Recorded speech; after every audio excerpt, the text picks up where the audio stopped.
I don't know. Is there a sound now? Meaning sound in the broadcast. So do I need to do it again? I'm not sure. No. Oh, is the sound on now? Okay. Yeah, it's already 1:15, so we'll just move forward. Okay. Good. Yeah, we're having to work with some equipment issues. So thank you for saying something, and we'll get it going. To tell the broadcast. So the inspiration for my message today is a song that was played that was not a part of the broadcast, and it's called "Life Is a Train," and it's by Folk and Indie. Just so there's a point of reference for some of the references that I make in my message, so that they're connected to something, connecting the dots. All right. So my message today is living life, and I love the song that we heard this morning. Because there's something in that message that really spoke to me. And my favorite line in that song was, "Time is passing like a movie on a screen, and the most beautiful picture I've ever seen." And that should be how we view our life. It's a movie on a screen. Even when we meditate, they tell you to see your mind as a movie screen and put your images there. So life is the train. We spend most of our lives thinking about where the train is going, where our life is going. We might ask ourselves, where am I headed? Am I on the right track? Am I going too fast, or am I going fast enough? Am I behind? Am I behind everybody else? Did I miss my stop? It's interesting how our languaging is already about something that is moving. So a train is this wonderful metaphor. And should I have gotten on a different train? Sometimes we ask ourselves that. Did I even get on the right train? Much less on the right track. Yeah. So while we're busy worrying about that, we all too often we forget to look out the window and see, just be in our present moment, just be there. And we forget that this is the journey. This moment, this day. This is just an ordinary Sunday, really. But this is it. This is life. This is life. Don't wait to live for that someday when everything finally gets worked out, or when we have enough money, or when the family is finally getting along. Now I can live life. Or when our health is perfect, or when the world finally settles down. Don't wait to live life until the world settles down. We're through great times of transition. Or when the house is organized. That one's my favorite. Oh, yeah. I hold out for that one. I look around my house and I think, man, this is a cluttery place. And it's not a sign of a good mind, I don't think, like they say. I think it's a cluttered mind. All too often it's a dump and run. And it's like, oh, I'll get to that later. I'll get to that later. Or I don't know what to do with this, so I set it down and move on. I don't know if you guys have places like that. I do. So anyway, I've got to stop dreaming about the day when I'll be happy with it, and or the day when everything is where it belongs, and I can say, okay, now I'm ready to have company over. I can't wait for that. In fact, my late husband used to say, we need to have company more often because you clean up.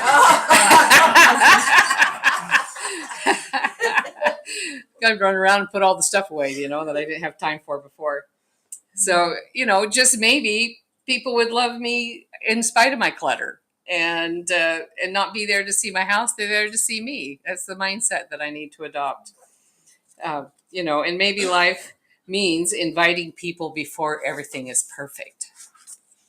Life we can't hold out for that perfection. This is it. We're living the journey of life right now. And maybe one of the great spiritual lessons of our lives is learning how to actually be here with it, be here in it, be here in our life. So I have a question for you. What makes a good day or a good life for you in your mind? What equates a good day that we can say at the end of the day, that was a good day? It could be a lot of different things, but in that vein, I've been thinking about our perception and how it determines what we determine as a good life for ourselves. And my daughter and I were talking the other day about, we were remembering some of the stories from my mother's side of the family. They wrote a lot of journals and kept records, and some of those were published. the family published them into a book. And my daughter spent a couple of years ago, or last year, a year before, spent quite a bit of time reading all these journals to my mother. It was a really special time for the two of them to reminisce. And then after, it must have been 2 years ago, because then they took a trip, the two of them together, and went to some of the places that they talked about in the journal. And it was quite fun for the both of them. A very sweet time. Well, my great grandmother, my mother's mother, she's from Sweden. Our the great grandmother was from Sweden, and a couple of the daughters were converted to Mormonism through the missionaries that came there, and so they decided to come to America, and they got here and they found love and made their way eventually to Salt Lake City, and life was good for them there. They were established. It was considered considerable easy life for them. They had great relationships with the leaders of the church. There's stories in there about how the leaders of the church came over and danced and did dishes before they left. Even one of them, Brigham Young, even did dishes before he'd leave the house. Yeah, with his hat on. He always danced with his hat on. Yeah. A little note in case you cared. But it's just those little antidotes in the stories that kind of make it alive. So anyway, but then at some point in time, the church leaders asked them to move to Wyoming and establish a homestead on bare land in the spring. Yeah, so they did. And if they could make it work for 5 years, then they could have the land as their own homestead. So here's my great grandmother, her husband, several children in tow, pregnant, and they walked across the Rockies with an ox and a wagon to establish this new life on this bare land. And by fall, they needed to build a house, build a barn, acquire animals, plow a garden, and sustain themselves for the winter. And I thought, man, I couldn't do it. I couldn't do that. So in October on Halloween, the snow started to fall. And of course, by now, my great grandmother is 9 months pregnant. And they're all out. The whole entire family's out digging potatoes as the snow's falling so that they have food for the winter. She goes into hypothermia and labor, almost dies. And then she wasn't well enough to nurse her baby. So there was another woman that walked 8 miles one way to come and that was lactating to come and nurse the baby every day through the winter of Wyoming. It's like, how do these people have that? How do they have that kind of stamina and determination and wherewithals to do that? It's just astonishing to me. Great grandmother lived, had a bunch more kids, of course, but and then they eventually developed a really comfortable life for what they had and where they were, and so it's a matter of perspective. What makes a good day? What makes a good day for us, and what was a good day for them? So I'm imagining a good day for them was that they got up early. They didn't have the pleasure of flipping on the heat or the AC like we do. Somebody had to carry the wood. Somebody had to chop it. They had to feed the animals. The garden had to be plowed, maintained. Food had to be prepared from scratch. There was nothing pulling. You didn't pull something out of the freezer for an easy meal. Clothes had to be washed by hand. And at the end of the day, they'd sit down exhausted and say, man, that was a good day. I don't think we could say that. I wouldn't say that. I would say, man, I'm tired and I don't want to do it that way anymore. It's a perspective. So that because it had to be done. So, to think about what many of us would call a good day, we might say, I ran my errands, I had lunch with a friend, I read a good book, watched a movie. So, that would be a good day in our world today. Had good dinner, or nobody bothered me. That was a good day. Nobody bothered me. Yeah. But it's the same human experience, completely different expectations of what makes a good day. And that tells us something important. A good life isn't defined only by what happens to us. A great deal of it is defined by how we perceive what happens to us. It's perception and how we decide it is. Our ancestors didn't necessarily expect to have an easy life, but we do. We have that expectation. One of my favorite stories is when my grandmother, who was then 5 years old, Wyoming, and her older brother, 10 years old, they decided to go see their dad. He was working in the mines at the time, about 20 miles away. So they hitched up the horse and the wagon. This 10-year-old and this 5-year-old kid drove him over to where dad was working. And when they got there, of course, he was in the mine working. So my 5-year-old grandmother, she built a fire in the stove. Yeah. And cooked a dinner for her dad. The only thing she knew how to cook was oatmeal. So she lovingly cooked oatmeal for her dad when he came in, and he sat down and he ate his bowl of oatmeal and said it was the best meal he ever had. Isn't that sweet? How many of us would let our 5-year-old ride 20 miles on a horse and a wagon with her 10-year-old brother across, who knows what land, and go build a fire in the fireplace? We don't, it just is amazing to me. Can you imagine our kids doing that today? Never knowing. I mean, they didn't have a cell phone.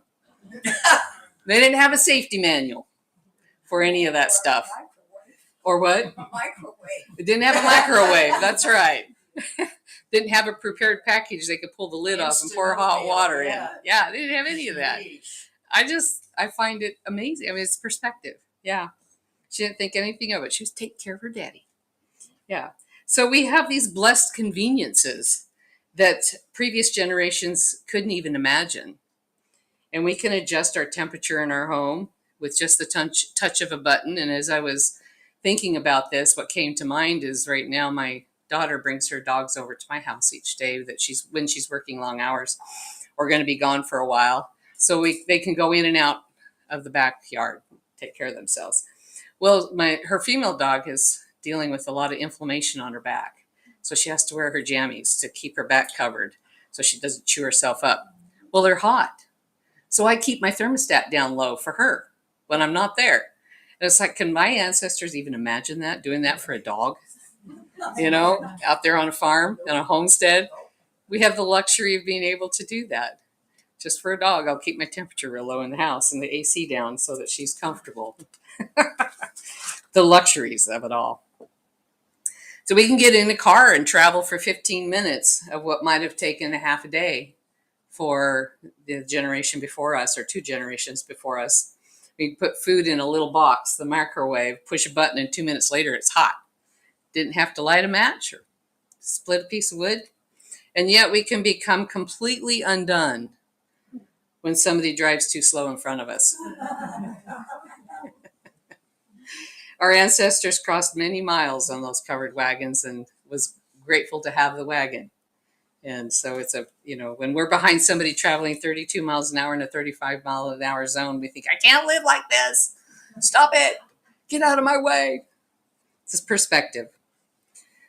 So I can't say that I'm making light of the difficulties that we face in life. We have real, true difficulties in our day, like every other generation. We have real grief. We have real losses. We have financial struggles. We have relationship changes. Our bodies change.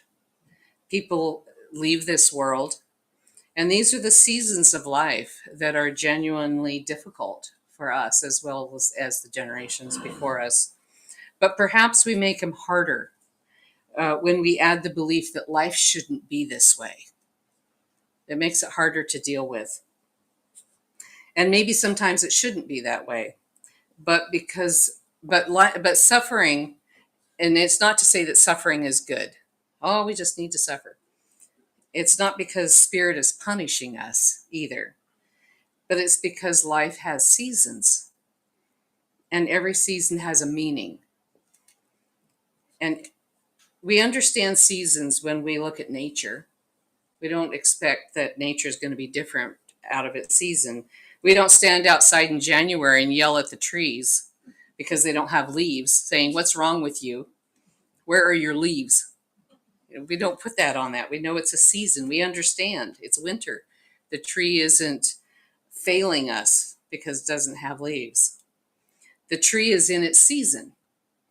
And it's time. There's a time for growth, and there's a time for blossoms, and there's a time for producing fruit, and there's a time for letting go and letting that season end and letting that season go and and allowing time to stand still for a little bit. We can see it in nature, and we can be that in our lives as well. So why would we imagine that the human experience is any different than that? There's a season when things to open up for us as well. Doors open, relationships blossom, ideas come, energy is high, and we feel inspired and alive. And that's another season. We're not going to always have that. It's always a changing thing. There are other seasons when things fall away. Sometimes things end, sometimes someone leaves. The plan doesn't work, perhaps. We don't know what's next. That one's the hard one. It's hard to not know what's next. So we tend to label those seasons as bad or good, but they're not. Sometimes what looks like is an ending is simply the landscape changing outside the train window. We aren't necessarily on the wrong train just because the landscape changed. We're simply somewhere we haven't been before. So looking back over our own life, there's been times when we maybe thought something was absolutely terrible. And then eventually we realized that was the best thing that ever happened. Or when the answer from Spirit comes back and says no, it's something we're praying for, something we're asking for, planning for, dreaming of, and Spirit says no. And we feel devastated. It's like, what did I do wrong? Why is this happening to me? And then later down the road, it's like, oh man, that no answer was the best answer I ever had. Thank you, Spirit, for saying no. Maybe a door closed and another one opened. That could be. Maybe a relationship ended and eventually we discovered ourselves in that ending of a relationship. Something opened up in our heart for ourselves. Something we desperately wanted didn't happen. Years later, we find out it was perfectly right, just the way it was. So we don't always know the meaning of the season of where we're at. Hindsight is always so good. Looking back, we might be able to understand it. I love hindsight. I wished it was foresight, but it's not. It's like, dang it. Wish I'd have known that then. But that's why I think it's one of the most powerful spiritual practices is being able to say, I don't understand this season yet, but I'm willing to trust that my life is still unfolding and unfolding perfectly. And I wonder how much of our life is spent trying to get somewhere. You know, we say things, we hear people say, we say to ourselves, oh, when I graduate, then when I get that right job, then life will happen. When I find that right person, that right relationship, when I buy the house, then I'll be settled. Then I'll be good. Life will be good. Or when the kids get older, a lot of us know that one. Kids get older. I love that old commercial where the parents were on the side of the curb waving at their daughter going off to college and they're crying and then she's out of sight and they go, yes, it's time. How do we decorate that room? That's a season. Yeah, and it's a good season. So we might say any of those. Or when I retire. Oh, when I retire, then I'll be able to do that. I'm telling you, don't wait till you retire. You're busier when you retire than when you're working. It's like, how did I get all this done and work an 8-hour job 5 days a week? So eventually you realize that you've spent your half of your life saying when this, when that. When everything lines up, then I'll relax. So this problem isn't solved. I'll enjoy myself. Whatever. We have all kinds of things to say. So the train doesn't stop and announce to us, ladies and gentlemen, we have now arrived to the part of your life where everything is perfect. You may begin enjoying your life now. The train doesn't do that. Don't wait for that. It would be nice, but it's not going to happen. Yeah, life is what's happening while you're on the train, while you're in your life. It's the people that are sitting beside you. It's the conversations you might have with them. It's the scenery outside the window. It's the unexpected delay that can shape your life. Or it's the person who gets on the train or comes into your life for just a short period of time, and when they leave, your life is not the same. They changed your life forever. Or it's that person who rides beside you for decades through life, And then their stop comes and they have to get off. They have to leave. They have to say goodbye. And yes, there's grief in that. But there's also extraordinary beauty. There's extraordinary times that we spent together that we can hold on to as those special moments of that season. So be where your feet are. I love that saying. Be where your feet are. Where are you now? Be present. And it sounds so simple. It's such a simple spiritual practice. Be present.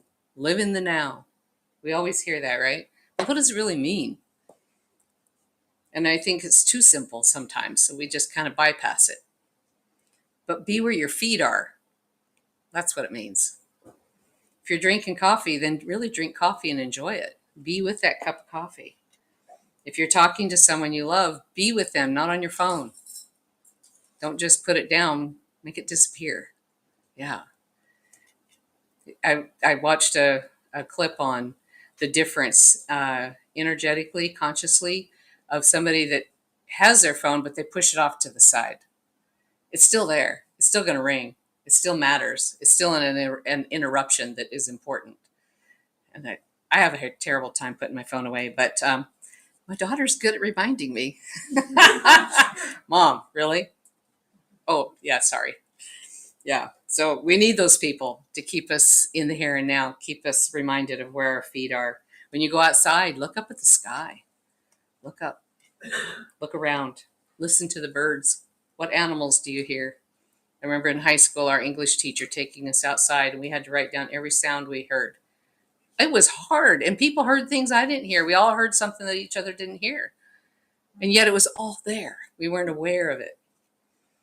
So it's very interesting to be in the present moment, to laugh and enjoy, be in that joy. If you're laughing, be in the joy.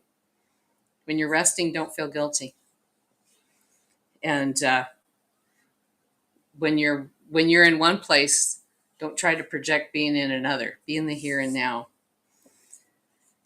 When somebody's talking to you, don't wait for them to stop talking so that you can say what you want to say. That's a hard habit to break, but it's a way of being in grace with somebody. So the question is, were we present at the time we had? You know, we're given so much time in life. Are we present in that time? And maybe we just take life too seriously. I think sometimes we take ourselves and life too seriously. My spiritual teacher used to say, don't be so spiritual that you're no earthly good.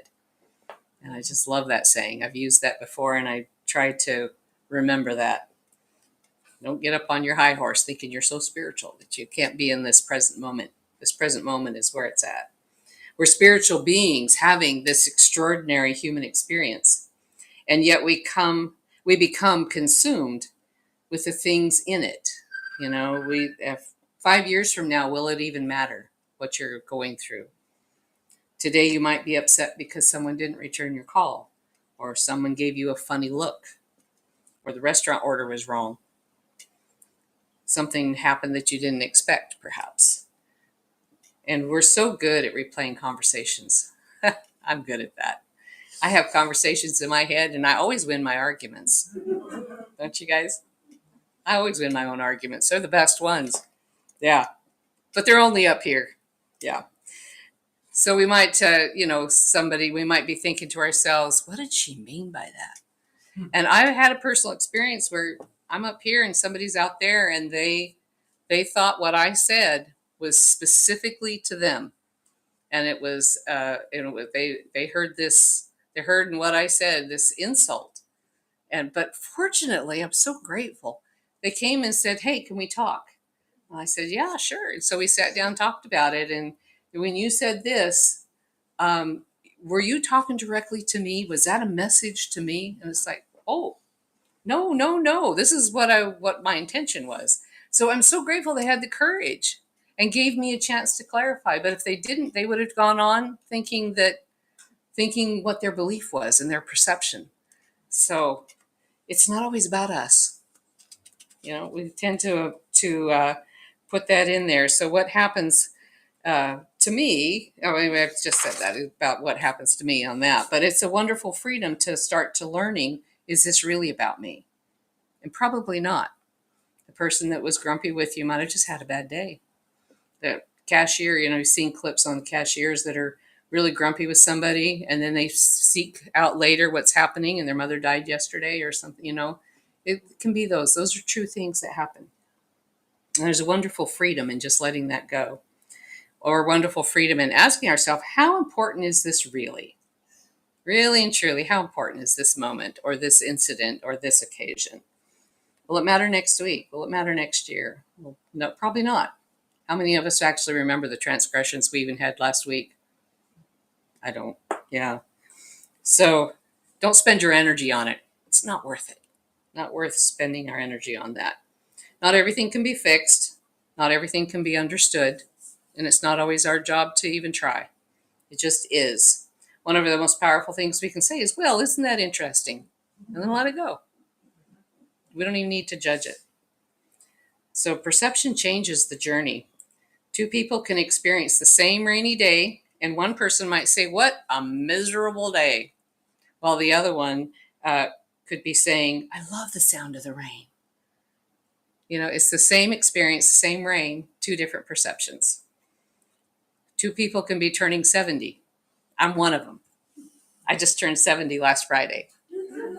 Yeah, I know. I'm proud of it. I only get to turn 70 once. So anyway, one person can say, I am getting so old. And the other one could be saying, I am having a blessed experience. And I'm just saying, I'm proud. I think I'm in pretty good shape for a 70-year-old lady. Yeah. Same age, different perceptions. We can't control the outcome. Yeah. So we have tremendous power over the meaning of what we apply to whatever situation we have. That's our superpower, is our perception and what we put on it and how we judge it and how we take that in. Metaphysics isn't just about putting smiley faces on difficult situations. That is not metaphysical. That's, I don't know, ditching the reality. Yeah, something. Glazing things over, putting lipstick on a pig, or whatever you call it. That's always been one of my favorite sayings, too. So what are we looking for? Whatever we're looking for, we tend to be that. If we're looking for inconsiderate people, we're going to find inconsiderate people. If we're looking for kindness, we're going to find proof of kindness in the world. If we think the world is falling apart, the world will show us that that's true. There's a lot of evidence out there right now for that one. Yes. Or we could call it transformation. Yeah. So I believe in the goodness in the world, and I know you do too. And there's plenty of evidence of the goodness in the world, regardless of what the news tells us. And sometimes both is happening at the same time. So where are we placing our attention is very, very important. And it's not to deny that there's difficult situations in life. We don't want to be toxic, to experience toxic positivity, as they call it. There are difficult things, but we don't need to be so blinded by it that we don't see the beauty, that we don't see the beautiful things and the good things that are happening, and still find places to laugh and to feel the joy and to help others. So maybe the important parts of living life is to remember to appreciate the people who are traveling with us, who are on the train, because nobody rides forever. So maybe part of life is recognizing the sacred in our ordinary moments of what's happening now. Yeah. Just remember to say I love you, to make that phone call, to have lunch with a friend. Yeah. So please don't spend your entire life waiting for that special occasion, because you are the special occasion living life. Yes, you are that special person. You are the special event in this life. So we're always trying to improve ourselves and become more spiritual, more enlightened, more organized. That's me. And apparently we're all supposed to drink more water. That's a big one. Drink more water. So we're all working on something, right? And there's nothing wrong with growth. We're here to grow. But growth doesn't have to come with the belief that we're not enough. We are enough. You are enough. So love your life now, not someday, not later. Live your life right now. Because maybe happiness isn't the reward that we receive when we finally get life right. We can have happiness right now in this moment. The scenery's changed, life changes, things come and go. And every part of the journey belongs in our life, regardless of what is the season of it. We're here to live it. So wherever the train happens to be today for you, I invite you to be there in that place where your train is. Look around, take in the scenery, love the people traveling with you, and don't take the journey so seriously that you forget to enjoy the ride. That's a very important one. Because life isn't waiting somewhere down the track. Life is the train, and you're already on it. You're already a part of it. So I want to guide you through a little short meditation of being present for the journey. And I'll continue using the metaphor of the train.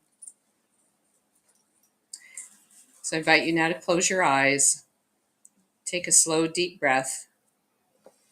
And as you let it go, let your body soften and your shoulders relax and your mind to become quiet. And just be here in this present moment. Imagine that your life truly is a journey and you are riding upon the train of your life.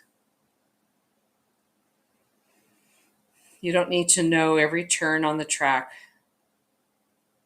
You don't need to understand every place you've been. And you don't need to know what's coming next. Just notice where you are now.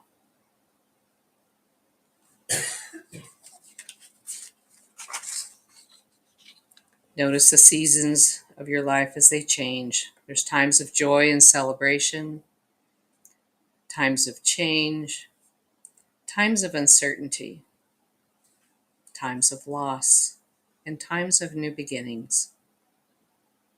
Each one has been a part of your journey. Each season has brought you something. And even if you can't see it at the time, it's still there, bringing your awareness to the life you have right now. I am here. I am grateful for this moment. I trust the journey of my life. Imagine yourself looking out the window, not worrying about the destination, just enjoying the beauty along the way, knowing that the presence of Spirit is traveling with you, within you, and guiding you through every season and every mile. And make a quiet promise to yourself. I will be present in my life. I will make room for joy. I will love the people traveling beside me. And I will not take the journey so seriously that I forget to enjoy the ride. Take a deep breath and release it with gratitude. Gratitude where you've been, and gratitude for where you are. And gratitude for the journey that is still ahead. And bring your awareness back into this room, knowing that you don't have to wait for life to begin. You are already living it, and so it is.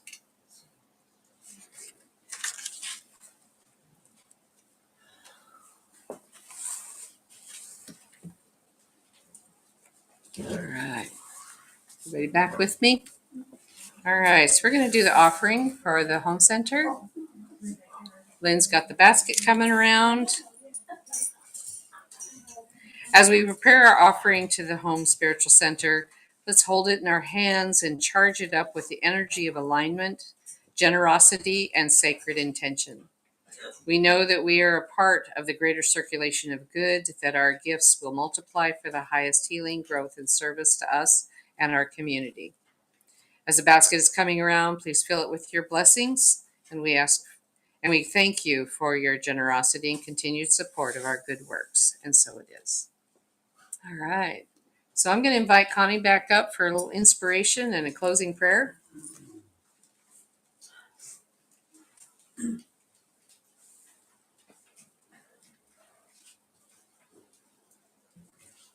Today I've chosen to take a little thing from Chicken Soup for a Woman's Soul. It isn't just about women, guys.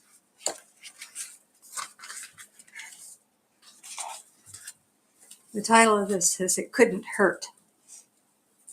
Random acts of kindness. Huh? It couldn't hurt. I told my husband I love him. It couldn't hurt. I packed a note in my son's lunchbox telling him how special he is. It couldn't hurt. I opened the door for a lady in a wheelchair at Walgreens. It couldn't hurt.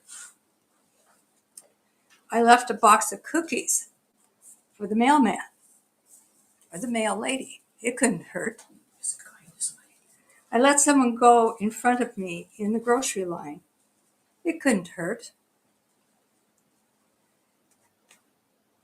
I called my brother to tell him I miss him. He missed me too. I sent the mayor a note saying what a good job he is doing. It couldn't hurt. I took flowers to the nursing home. It couldn't hurt. I cooked some chicken soup for a friend who is sick. It couldn't hurt. I played Candyland with my daughter. It was fun. I thanked the person who bagged my groceries. He beamed. I gave my assistant the day off with pay. It only hurt a little. I played ball with my dog. It felt good. I invited a woman who doesn't drive to lunch and to a movie. I enjoyed myself. I got a message for me. It felt marvelous. Random acts of kindness. Maybe I'll live this way all year. It was by Sandy Easrin. Yes. Random acts of kindness are very helpful in this world. Now we're going to move to our closing prayer, if you'll join me. As we end this time together in our wonderful community here at the Home Spiritual Center, let us move into the week ahead, awake and aware of every opportunity to shine our light and give from our heart in loving understanding to all we encounter. And especially let us do that to ourselves as well. And so let this be. Amen. Go in peace and love of the Creator God. This is the close of our broadcast for Sunday, August 9th. And we say, we hope you'll come back again and join us next week from our heart to yours. And so we let this be.